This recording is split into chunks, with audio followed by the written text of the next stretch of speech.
കുട്ടികൾ അറിയേണ്ടതുണ്ട്.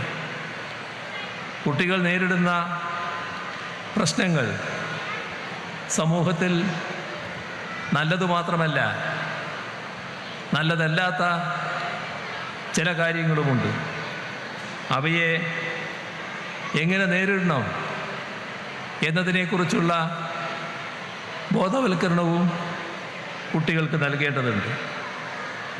റോഡിലൂടെ സഞ്ചരിക്കുന്ന കുട്ടി എന്താണ് ശ്രദ്ധിക്കേണ്ടത്? സ്കൂൾ വാഹനങ്ങളിൽ കുട്ടി സഞ്ചരിക്കുമ്പോൾ ശ്രദ്ധിക്കേണ്ട കാര്യങ്ങൾ എന്താണ്?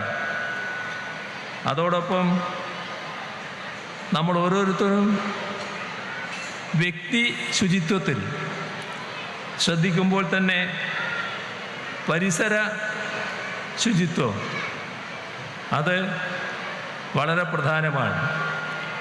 തൻ്റെ വീടും തൻ്റെ വിദ്യാലയവും നല്ല ശുചിത്വമുള്ളതായിരിക്കുക. അങ്ങനെ ഹരിത ക്യാമ്പസ് ഇതെല്ലാം കുട്ടിയുടെ അറിവ്